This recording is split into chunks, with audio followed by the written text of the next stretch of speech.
Bismillahirrahmanirrahim. Alhamdulillahirabbil alamin. Allahumma shalli ala sayidina Muhammad wa ala ali sayidina Muhammad. Assalamualaikum warahmatullahi wabarakatuh. Halo teman-teman, apa kabar? Mudah-mudahan teman-teman selalu dalam lindungan Allah Subhanahu wa taala. Amin ya rabbal alamin. Alhamdulillah, kali ini aku akan sharing lagi pengalaman sholawat dari teman-teman kita. Tapi teman-teman yang belum subscribe, jangan lupa di subscribe dulu. Dan buat teman-teman yang punya testimoni sholawat, langsung aja kirimkan testimoni teman-teman ke 0813 15 43 0565. Yang belum punya buku ini, jangan pernah lelah ada nikmati setiap sholawat. Ini buku pertama aku, insya Allah bisa nambah semangat teman-teman dalam bersolawat. Teman-teman bisa langsung order ke admin 0812 9875 7860. Pengirimannya insya Allah tanggal 27-an ya teman-teman ya. Dan teman-teman juga bisa order di Gramedia. Kalau aku akan bacain testimoninya ini dari Mbak M di Sumatera. Assalamualaikum Mbak Mil. Waalaikumsalam. Perkenalkan, nama saya M dari Sumatera Mbak Mil. Kali ini aku mau ngasih testimoni sholawat, tapi sebelumnya mohon izin Mbak Mil, nama dan asalku disamarkan ya.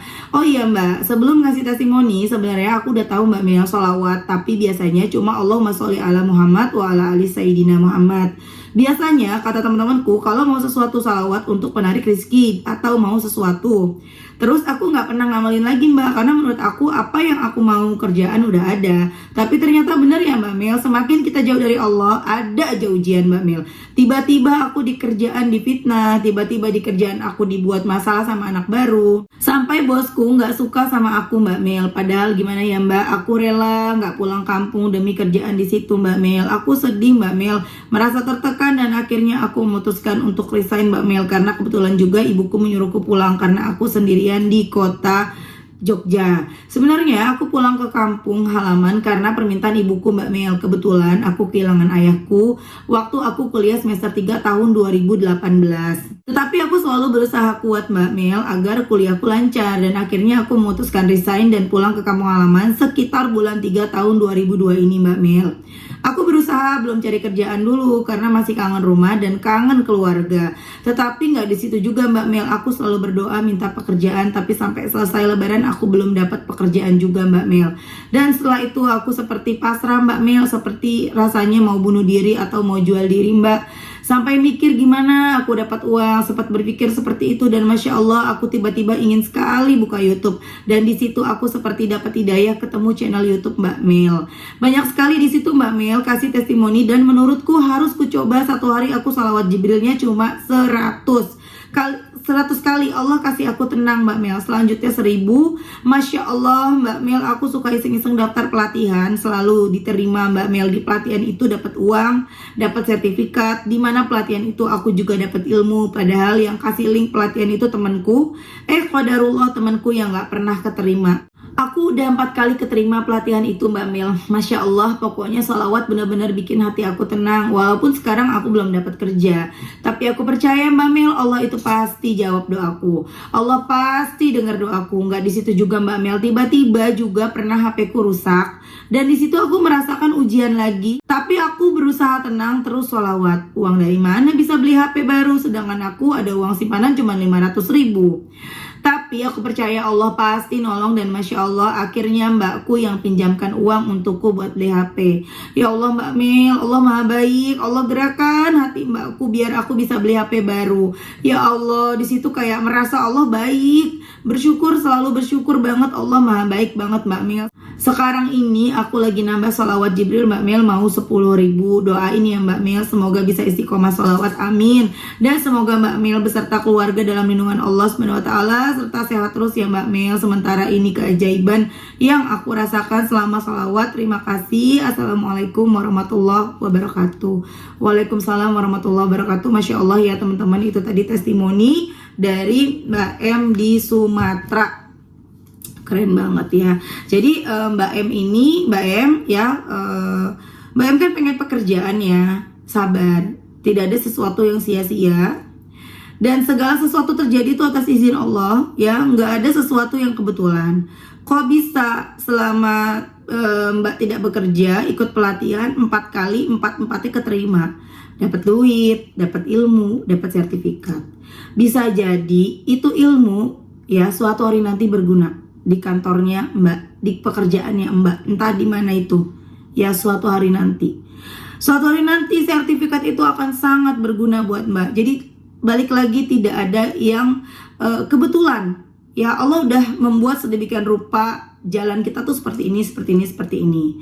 Jadi sabar, insya Allah dapat pekerjaan kok. Kalaupun nanti udah keterima kerja, ijazah dan ilmu yang dipelajari di pelatihan itu belum kepake, tenang aja, itu suatu hari nanti akan kepake ya. Allah itu udah mengatur semuanya pokoknya ya. Dan tambahin salawat munjiat. Aku bilang sama Mbak M itu tambahin salawat munjiat ya Mbak, minimal setiap habis sholat 10 kali atau 11 kali ya. Teman-teman juga gitu ya, tambahin salawat munjiat. Kalau misalnya teman-teman sukanya salawat Jibril yang mudah ya nggak apa-apa gitu, tidak ada keharusan baca salawat munjiat, tapi setidaknya minimal pagi 10, sore 10 ya.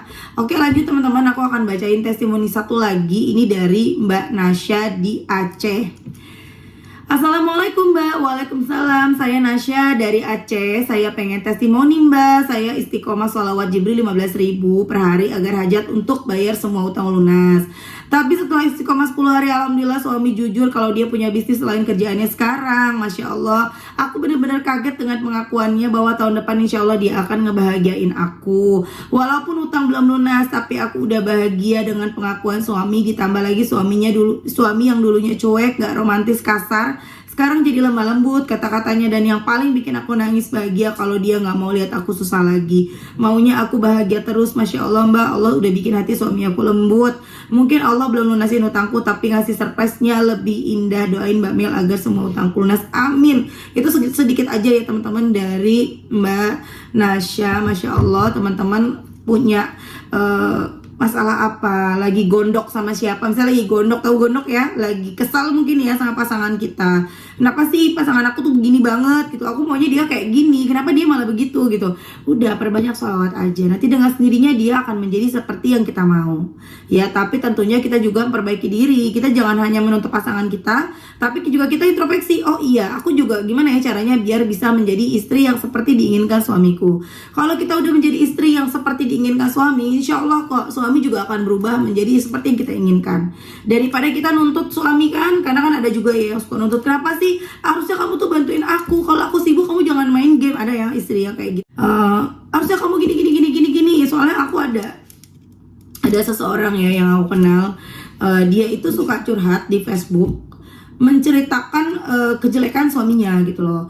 Yang suaminya sukanya main HP, yang suaminya segala macem lah gitu ya, pokoknya yang HP suaminya dikunci, yang ini, yang itu, pokoknya dia ceritain tuh di Facebook gitu.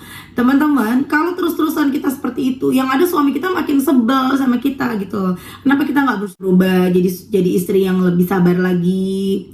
Mungkin kita terlalu bawel gitu ya teman-teman, makanya suami kita jadi ngunci HP-nya, daripada nanti kalau kita buka terus kita nanti nanya ini, nanya itu, curiga ini, curiga itu, seperti itu ya. Tapi teman-teman, kalau kita udah salawatan, insya Allah, kalau istiqomah ya, udah gak kepo tuh sama HP suami ya. Aku sendiri ngalamin, dulu tuh suka kepo, dikit-dikit buka HP suami gitu ya. Tapi kalau sekarang kayaknya malas aja gitu buka-buka HP, kecuali kayak lagi gak sengaja, terus ada sesuatu yang apa ya, kalau istri kan kepeka ya, kalau misalnya ada sesuatu dia peka, nah itu baru aku tanyain. Tapi kalau cuman iseng kepo, enggak, sama sekali nggak ada keinginan untuk kepo gitu. Udah yang alhamdulillah, jadi kayaknya hati tuh lapang gitu. Jadi teman-teman, ayo, selain teman-teman yang punya pasangan, kepengen pasangannya seperti yang kita mau, kita juga berusaha berubah menjadi seperti yang suami kita mau ya. Belajar daripada kita menuntut suami kita untuk menjadi soleh, kenapa kita tidak belajar menjadi istri yang soleh, sehingga dengan sendirinya suami kita akan berubah menjadi suami yang soleh. Doain terus suami. Dan Masya Allah, rajin baca sholawat, Allah tahu, ntar aja kata Allah, aku akan lunasin utang kamu, tapi ada yang lebih penting, suaminya jadi lemah lembut ya, suaminya jadi berubah. Masya Allah, itu susah loh merubah hati. Kalau uang bisa kita cari ya, ibaratnya ya, uang bisa dicari, tapi hati seseorang yang bisa membolak-balikan tuh cuman Allah ya. Orang yang sikapnya kasar, orang yang sikapnya cuek dan lain-lain, yang bisa merubah dia cuman Allah. Jadi teman-teman, itu adalah menurut aku itu lebih besar dari sekedar kita lunas hutang. Itu adalah nikmat yang lebih besar dari sekedar kita dapat uang ya. Karena itu tadi, nggak mudah merubah hati seseorang, membolak-balikan hati seseorang, membuat orang lain berubah 180 derajat, itu nggak mudah teman-teman ya. Oke teman-teman, terima kasih udah nonton. Semoga bermanfaat dan jadi motivasi buat teman-teman. Kita doakan semoga Mbak M dan juga Mbak Nasya Allah kabulkan semua doa-doanya. Allah jadikan selalu istiqomah. Mbak Nasya istiqomah terus, salawatnya jangan sampai berhenti ya. Walaupun kita udah salawatan teman-teman, jangan kita mikirnya udah salawatan kita tidak diuji. Enggak, ujian akan selalu ada, selalu ujian itu akan hadir.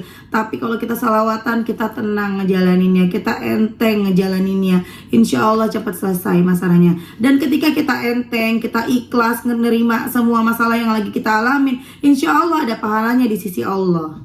Kita diangkat derajat kita, kemudian Allah kasih hadiah-hadiah yang gak bisa kita hitung lagi deh pokoknya. Cuman Allah yang tahu berapa nilainya, berapa jumlahnya, berapa besarnya. Oke teman-teman, terima kasih. Assalamualaikum warahmatullahi wabarakatuh.